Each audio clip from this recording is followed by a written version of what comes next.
no nothing. So it becomes a challenge. It becomes a very big challenge. But there are different tools that we can use. Okay. Most of these tools, they are developed by an organization depending on the way businesses run. For example, the different tools. There are those who design in an Excel format. Okay. Yes. You can use an Excel Spreadsheet to design a tool that you're going to use for reporting. There are those who use physical documentation, like we still have the cash books in place, we still have the receipt books, those are all tools that you might use. And then we even have the different, I would say, manuals, guidelines that guide in the finance department. However, the biggest challenge that I've realized over time regarding this is that when you look into the different businesses or different companies, they usually use, they download. Okay. They download these models. They download someone goes to the internet and downloads a financial manual. Goes to the internet, he downloads maybe a template. Now, that is a very big challenge because each and every organization operates differently. You can download a template and you customize it, but it won't match what you are doing. You can download a financial manual because this is something that they download a lot. When you're partnering with organizations like USAID, Okay. they usually require that you have a financial manual that guides in the finance department. I usually call it the Bible for the finance department.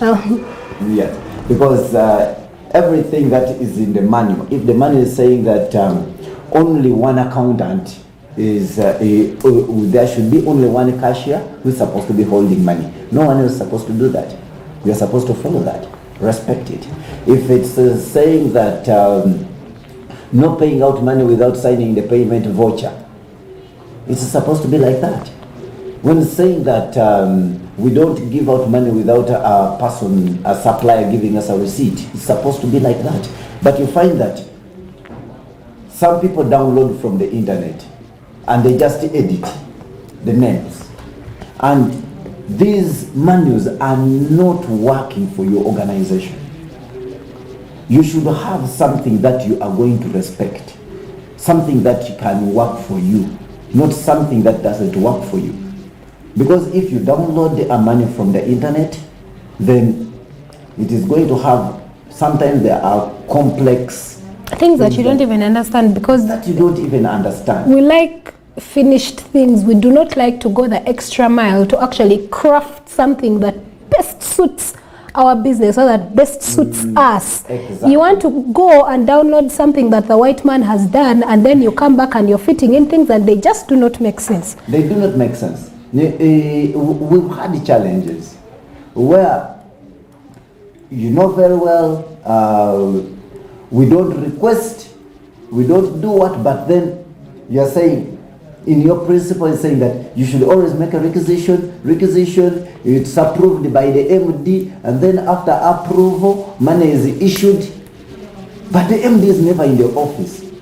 Why are you giving the burden to the managing director to be approving the requisition? And yet he's never in the office. Most of these people are never in the office, actually. Yes. So do something that is applicable. First, study the working environment within the organization so that you develop these tools that work for your business, not the one that you have just downloaded. Okay. And always make sure that if you know that you cannot develop them yourselves, involve in a consultant or an expert who is going to be in position to advise you on the different tools that you are going to use. Because most times we wait to land into trouble then we actually bring in the consultants. When we have started already from the beginning and we have done a lot of porridge and A lot of errors you've done errors and you expect your Superman from the consultancy company to come in and put your life in order, something that you had an opportunity to start from the beginning.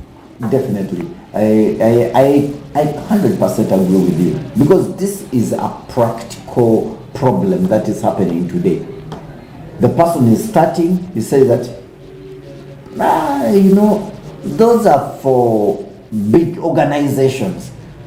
Maybe it's something I would pose back to you, because many have said that hiring a consultant may be very expensive. Others don't even know that they exist. I mean, it goes back to, have you reached to everyone? Have you reached to the topmost? Have you reached to Omuntu wa wansi? Are they aware that, hey, guess what?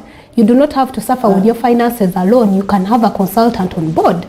When it gets to the professional ethics or to the accounting, the code of our practice code, like they don't allow us to advertise. Okay. Otherwise, we would have advertised and said that this is what we do, this is what we, and so on and so forth. But that explains a lot. yeah, Okay. we've tried, like for example, as we organize financial literacy. Okay. And most of these financial literacies that we organize, some of them are at no cost, but to help the people down on the ground to understand some of the basic principles before even they start, to understand what they are supposed to know before they even make a jump start into starting up a business.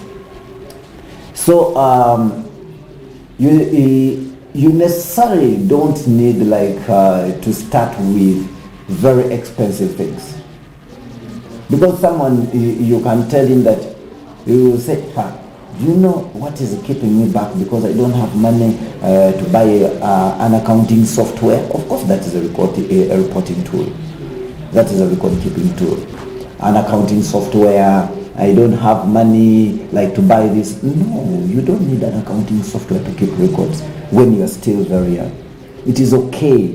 We understand the point where you are, but at least have a model that you are going to use in order to make sure that all the records are kept.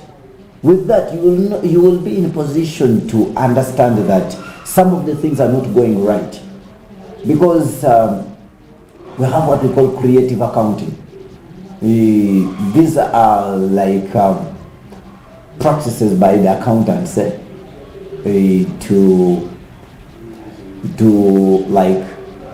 do theft within the accounting department. They use the loopholes within the department in order to do steal and so on. I'm using the simple words because I want someone out there who doesn't understand the accounting principles and all that to understand, to get the information. So they use the loopholes within the department in order to steal. But it is very, very, very important that at least there are some tools that you can always be in position to know. If someone is has bought, then you have to make sure that you keep the records. So and so has bought. Make sure that you keep frequent stock taking and keep the records of the stock count. Today we counted. Then tomorrow I will also count. Maybe in the morning I counted, in the evening I also make a stock count. So if the sales are showing that we sold 20, but according to my records in the morning we counted and we had 50, now we are having 10, it means that you have sold 40. Why are you showing me 20 in the sales? So you by that you will be in a position to know what is taking place. But if you do not have any procedure that you are doing, then you are leaving a very big room for the people within the department to practice theft. Open theft, I will call it. Yeah. So the different models vary. Depending on what you're looking for. Depending on what you are looking for, depending on the size of the organization. Okay. Because the more you grow, the more you have to put more controls. The more you have to strengthen your tools. Okay. I've seen bigger organizations which are working in billions, but they do not have even an accounting system that is helping like to keep the finance information. Some of them buy these softwares simply because the partners are maybe coming to audit or to do due diligence, and one of the requirements say you must have a finance manual, you must have you must have M&E manual, you must have HR manual, you must have a financial software, and that's it. So he starts purchasing. They have the money. They can do things right. What an individual must know and a company must know is that you are not keeping these documents for a third party. You are keeping it for yourself and for the growth of your business. So that in the future, you base on the historical records, the information that you have kept in order to make decisions that is going to benefit the organization. You don't begin from scratch. From scratch, you are designing.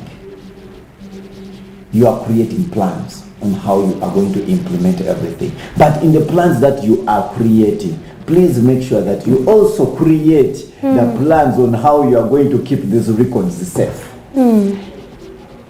That is very important. But maybe as we try to wind up this particular conversation, what are some of the challenges when it comes to record keeping? Because I'm sure so many companies, while they might want to keep their records straight, they face a few challenges here and there. So what are some of the challenges and how can they go about it?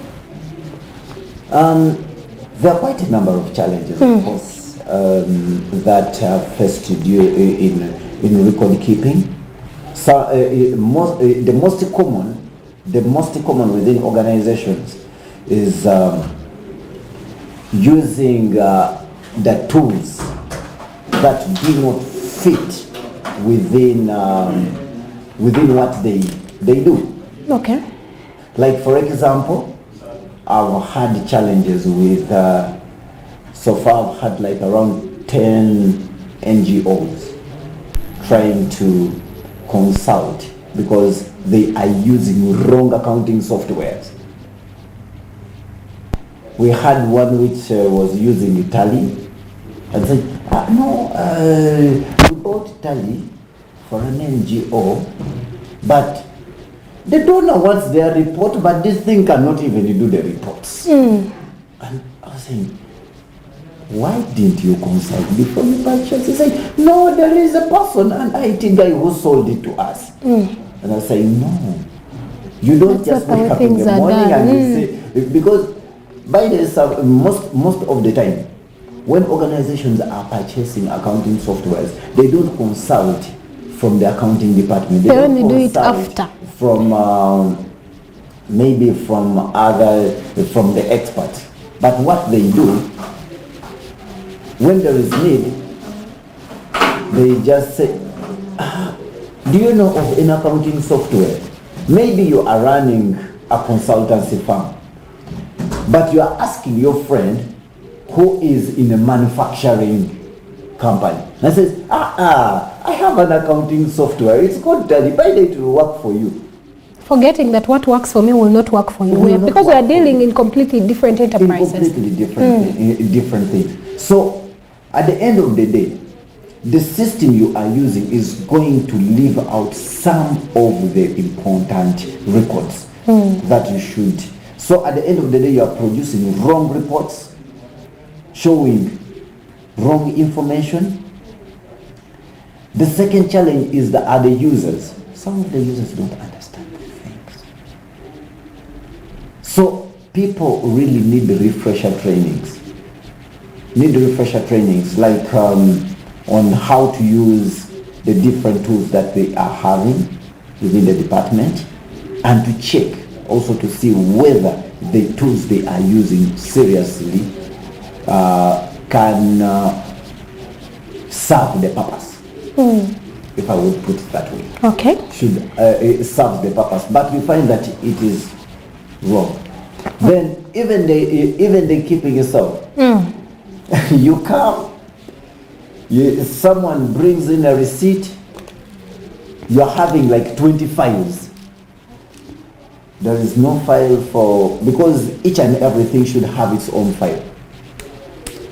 You should be in a position to separate this information. If you are having a URA file, let it be a URA file.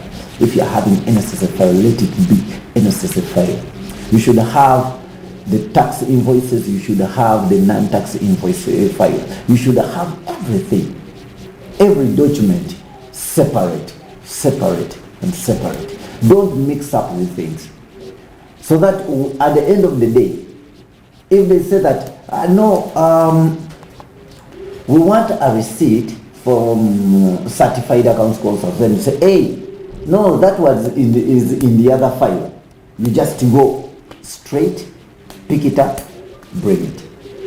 But you reach an organization and say that, can you get for me a copy of that receipt? Because there are those suppliers who give you a call, or customers. They say that, kindly we are requesting if you can scan and email for us the copy of the invoice that you gave. How do you find the person looking for the invoice for the whole day? It takes 3 days. To look for something that you would have gotten in a minute. The client is demanding, he said, please, we are trying to do something here. Can you send it? Then the accountant keeps lying.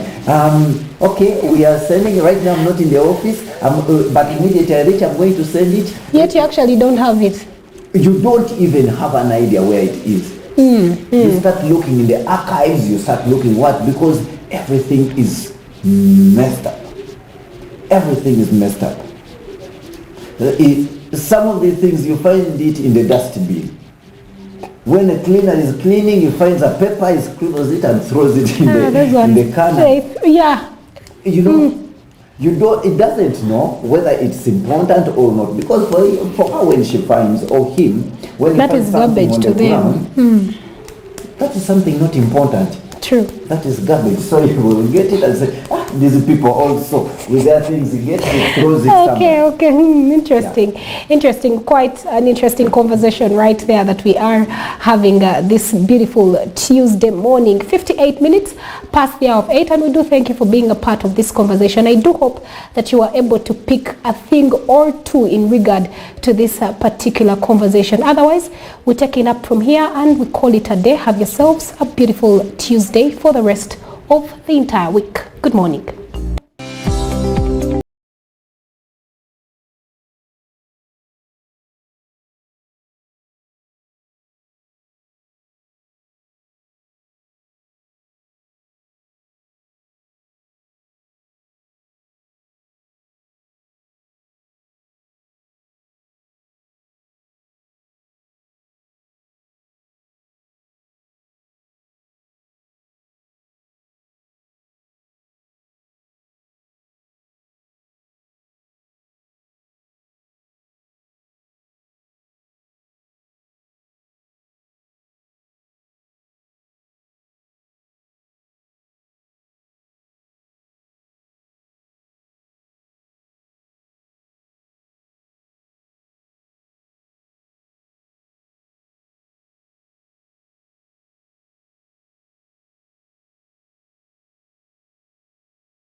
kati kwegamba tufuna okusomoozebwa ng'okwo osanga omu n'aleega mitwalo 10 naye olw'okuba nti oyagala okukola naye nga n'essente tomanyi ogenda kuzijja naye olw'okuba nti oyagala okukola n'ogamba waaye kanjizuule nkoleko mpolampola tomanyaako ziyinza okulabika naye ogenda okulabisa emu ne zigaana okukola ki okulabika bwe buzibu bwe tufuna